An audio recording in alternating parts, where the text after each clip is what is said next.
diversas inserciones de fibras. ¿De acuerdo? Entonces lo que tenemos que tener en cuenta es que esto es un proceso dinámico, esto no es un proceso estático. Esto no solamente ocurre en una sola dimensión, en un solo plano, sino que está ocurriendo tridimensionalmente. Y vuelvo a repetir, el hecho de que uno aplique una fuerza sobre un diente va a originar como efecto que ese diente se mueva, pero a expensas de qué se va a dar ese movimiento, a expensas de una reacción fisiológica funcional.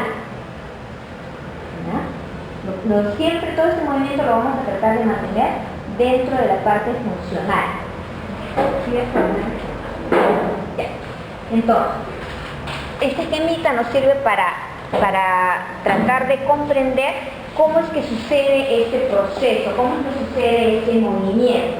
¿Por qué un diente está en una localización y luego está en otra localización, en un punto B? ¿Cómo es que se traslada? ¿Hacia dónde se traslada? Entonces, recordamos que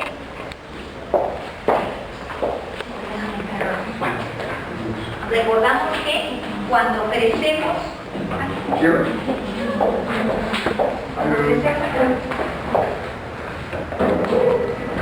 ¿se acuerdan? Había un proceso de remodelado óseo. ¿Cómo ocurría ese remodelado óseo? Había resorción y había aposición. ¿Se acuerdan? El maxilar estaba de un tamañito y luego crecía, ¿cierto? ¿Cómo es que crecía? ¿Cómo es que cambiaba de forma?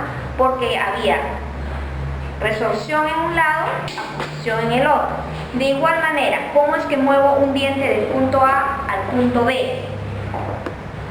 Porque va a haber resorción aquí, reabsorción. ¿Qué entidades histológicas estarán funcionando aquí? ¿Cuáles son las células que carcomen el hueso?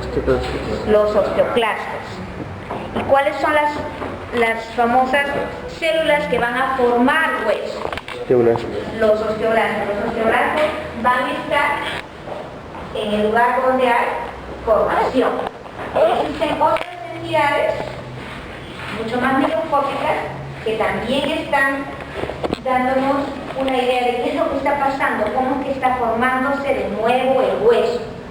Cuando yo estoy moviendo un diente, imagínense que este es un diente, yo le pongo un punto de presión, donde hay la presión, ahí va a haber reabsorción, porque este diente se va a mover, tiene que hacerse lugar.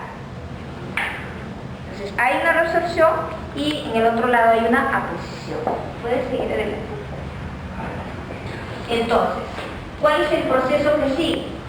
Volvemos otra vez, los osteoblastos van a sintetizar una sustancia que llamamos una sustancia osteoide y va a haber una maduración gradual. Este proceso entonces me va a dirigir hacia lo que es un hueso maduro. Esto es lo mismo que sucede en el crecimiento, que es lo que estamos hablando acá, a efectos de qué cosas químicas, qué sustancias químicas van a estar relacionadas a estas sustancias químicas, el colágeno, las glicoproteínas, los peptidoglicanos. Y hay un fenómeno y un mecanismo que se llama coupling, que es el mecanismo por el cual el mismo ser humano hace un balance, reabsorbe tanto como aporta. Ese es un balance natural. Bueno, ¿puedes seguir adelante?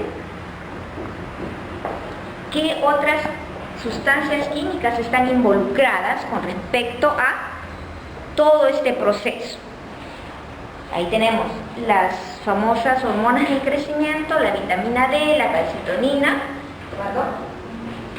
Todas estas son hormonas que están relacionadas. Entonces, a ver, razonemos.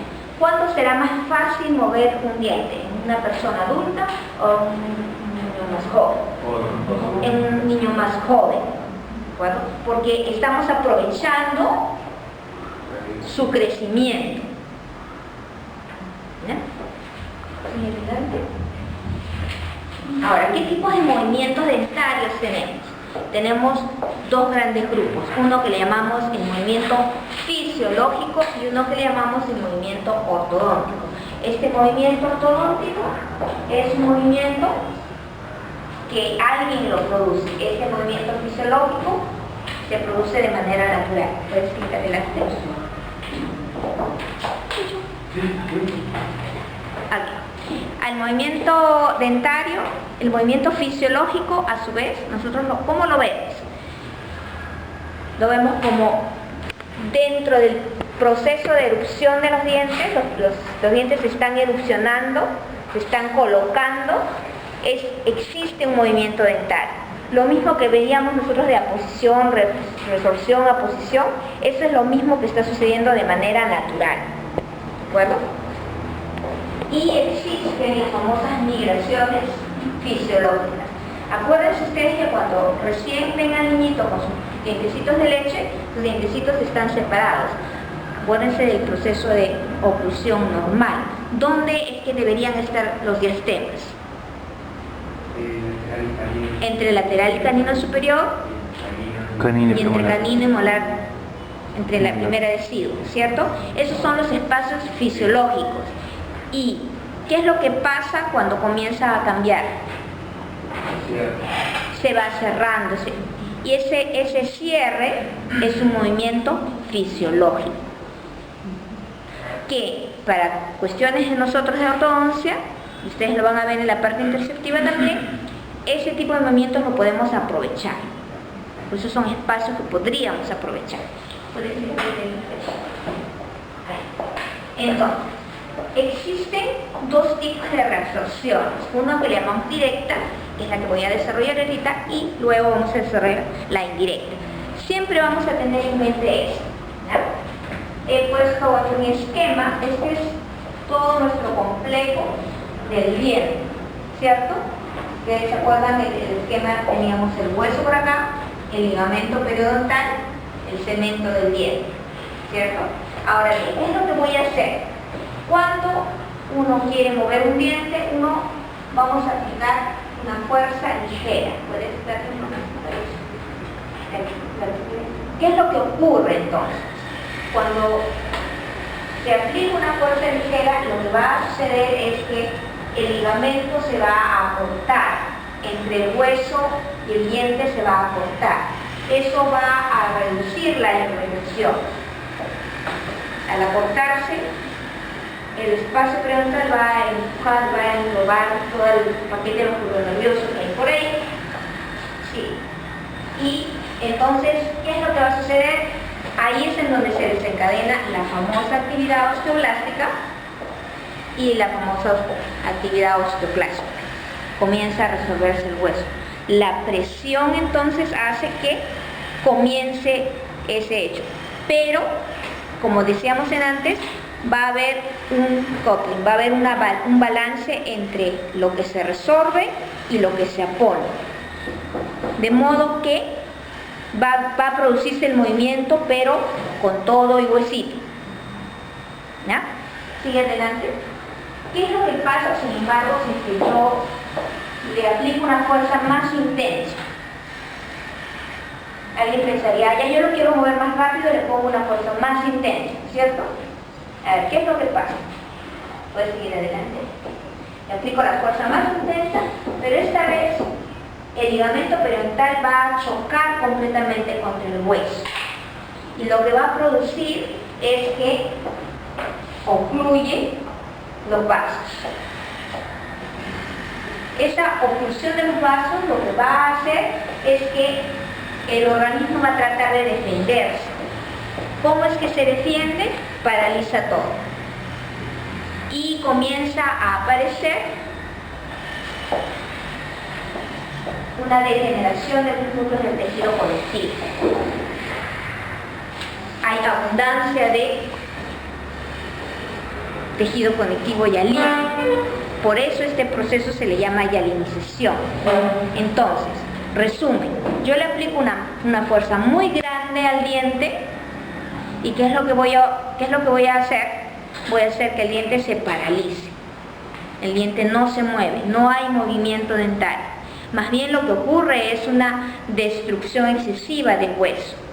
Si continúa esta fuerza demasiado, ¿qué es lo que va a ocurrir? La única defensa que tiene es, comienza a resolver lo que puede, y es ahí es en donde se pierde raíz. Entonces, sigue adelante. Sigue adelante. Resumiendo entonces, yo el primer día aplico una fuerza que comienza a ser ligera, ¿cierto? Entonces, me suceden estos primeros 3 días, que llamamos periodo primario. El diente comienza a moverse. ¿A expensas de qué? ¿A expensas de qué se mueve este diente?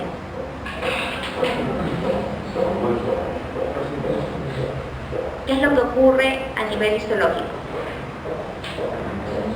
Absorción y reabsorción.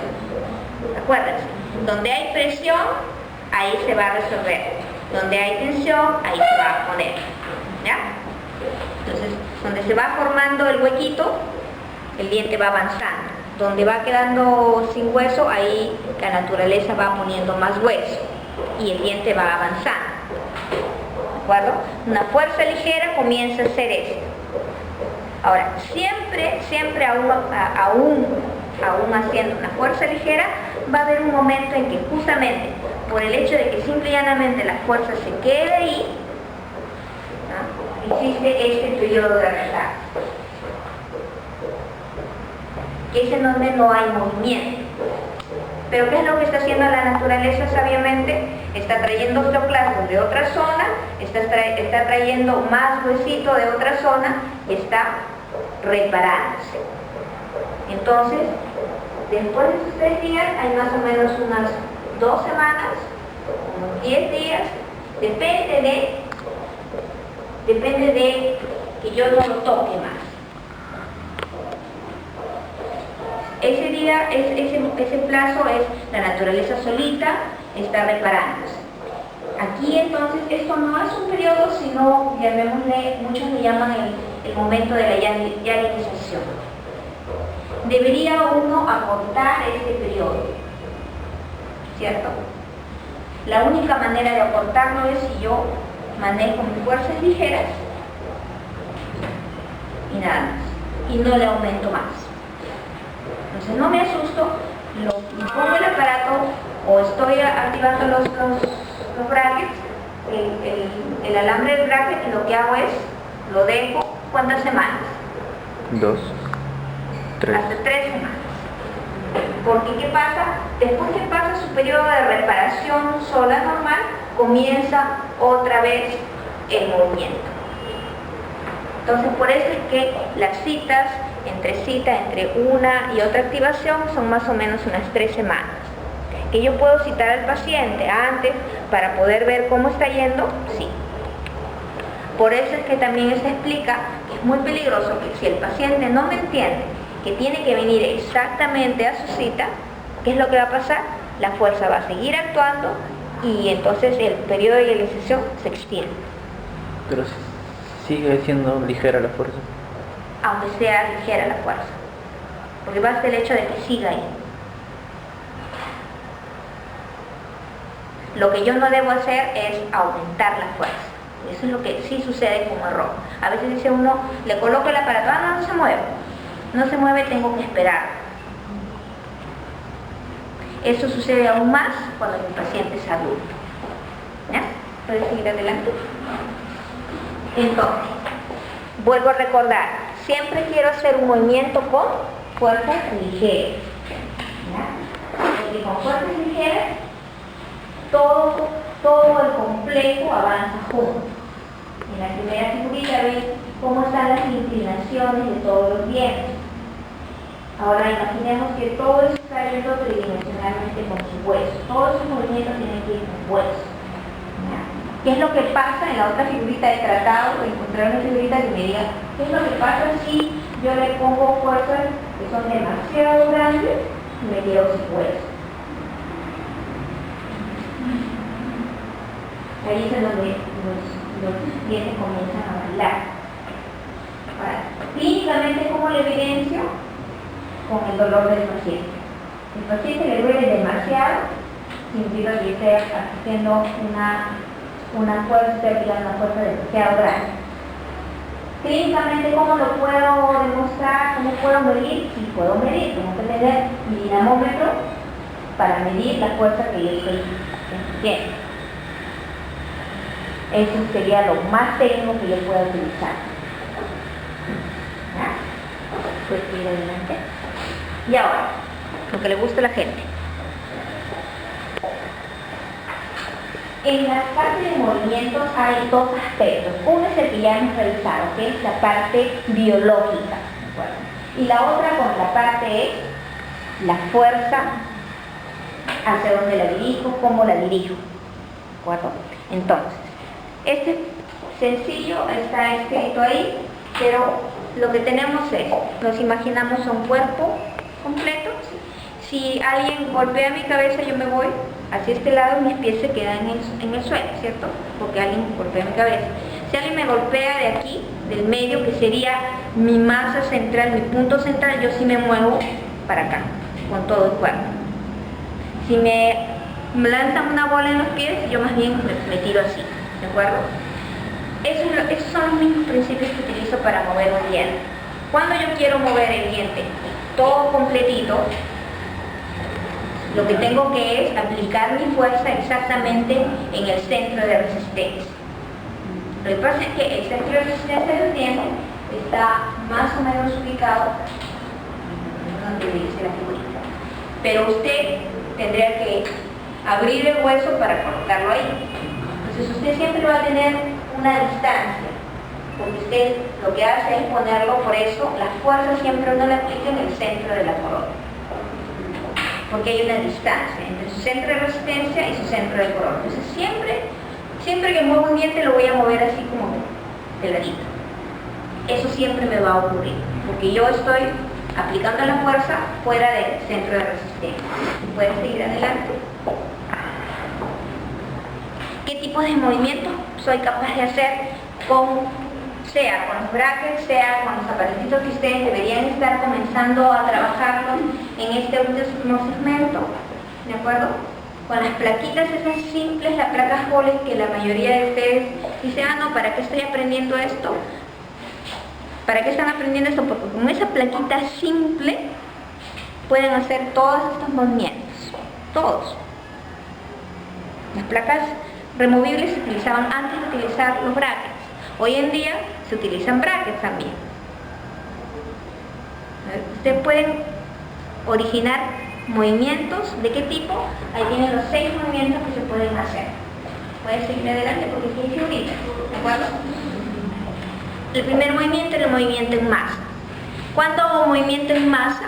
Cuando cojo un grupo de dientes y los voy a juntar todititos, como en este caso. Me saqué probablemente una premolar a mi paciente y estoy llevando todos mis incisivos hacia acá, pero mi dibujito a mí me dice que esto lo estoy usando hacia allá. Aquí aprovecho un poquito. En este caso siempre voy a hablar de la parte de anclar. Yo quiero, ustedes quieren que yo vaya, si ustedes no es lo que hacen, con un lacito, todos ustedes me pueden jalar fácilmente, ¿cierto? Si una persona, ustedes son 80, ¿cierto? Pero si estuviéramos al revés, si yo quiero jalarlos ustedes, ¿voy a poder? ¿Qué es lo que tendría que hacer? Tengo que agarrarme a la pared, tengo que agarrarme y de aquí tocar. ¿Está bien? Ese es el principio de anclaje. ¿Hacia dónde quiero yo? ¿Qué es lo que quiero yo que se reúna conmigo? O tal vez quiero que los dos nos juntemos y entonces ustedes también vienen caminando conmigo y nos encontramos en un punto. ¿Qué me conviene? Eso lo tengo que pensar yo. ¿Cómo lo sé? De mis características clínicas. De lo que me dijo mi paciente. Mi paciente me dice, no, cuando sonrío no me gusta porque muestro mucho diente. ¿Qué cosa querrá? Que todo se vaya para atrás. Si esa persona quiere que todo se vaya para atrás, yo tengo que pensar, yo solamente estoy yo y tengo todo esto y lo voy a llevar para atrás, ¿qué más necesito? Ese es mi principio de anclaje. Entonces, el movimiento en masa es, yo estoy llevando en grupo, ¿ok? ¿Puedes seguir adelante? Por si acaso también lo pueden hacer con su plaquita. Tienen que saber bien cómo manejar las figuras. ¿Qué más puedo hacer? Puedo rotar. Mi diente está giroversado y yo puedo aplicar una fuerza. Tengo que ser inteligente hacia dónde y dónde hago mi fuerza para que se vaya para allá, se enderece. Puedo solucionar si mi diente se fue demasiado hacia abajo, se ha extruido, entonces que tengo que aplicar una fuerza para que se vuelva a poner en su lugar. ¿Ya? Entonces, todas esas figuritas son físicas. Tengo que recordar física ahora. Tengo que ver si mi centro de resistencia está más arriba, entonces cuando yo jale, hacia dónde se me va a volcar. ¿Centro de gravedad es lo mismo? Tengo que ir viendo hacia dónde se me va a inclinar. Y yo tengo que ir, en mi cabeza, tengo que poner todas esas cosas. Cuando ustedes están viendo que alguien está sacando liguitas, qué fácil se lleva la doctora, no sé más que 2 segundos, 2 minutos y se acabó, ¿no? No, pero en la cabeza de mi cabeza. A ver, sigue adelante. ¿Qué es lo que quiero hacer? ¿Qué es lo que me conviene? Voy a cambiarle el eje, puedo hacer una inclinación. A veces mi paciente me dice, no, resulta que cuando me río no se me ven los dientes. Me río, ¿qué es lo que le pasará? Los dientes tal vez están muy hacia atrás, entonces esa persona lo que quiere es que uno bote un poquito, incline al vestibular, por ejemplo. Bueno, puedes seguir adelante, me parece que terminamos todo el cuento. ¿Ok? Listo. ¿Preguntas?